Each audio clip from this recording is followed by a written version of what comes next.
Yes, very good. The image of challenging powerful foes in the harshest of conditions seemed to manifest before my eyes, and it was perfectly juxtaposed against the atmosphere of leisurely reading with a cup of freshly brewed tea. Really? Maybe Paimon has a knack for this after all. It appears that my services as a judge are no longer needed.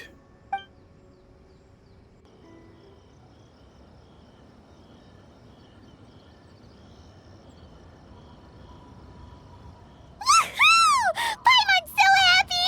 Paimon managed to match a bunch of couplets at the end. You did hear them all, right? I really enjoyed myself too. Oh, I never knew Liyue's couplet poetry was so much fun. You were amazing today, Noelle. You did so many couplets. Paimon especially liked your one about reading Heart of Clear Springs. Paimon never could have thought of that. Miss Kelly Roy, are you okay? You look like you're getting tired. Don't worry, I'm fine. Thanks for asking. Although, I do have a question I'd like to ask. Have all of you read Heart of Clear Springs?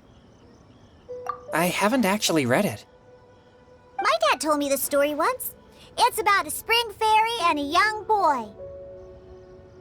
Oh, yes.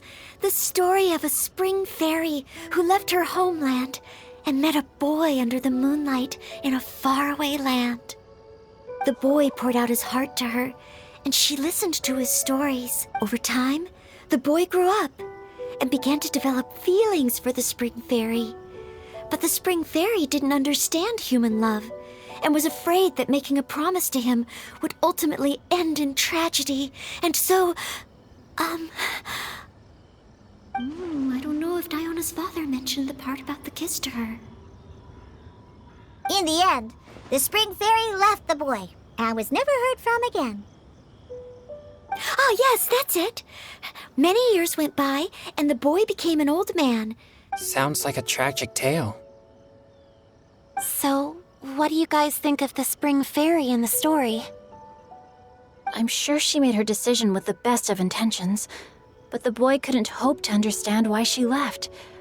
It's a shame that the Miss... Well, do you think she should go back and see that boy again, if she ever had another chance? Now? But isn't he an old man by the end of the story? Isn't it a bit late? What if it just led to more regrets? Oh, sorry.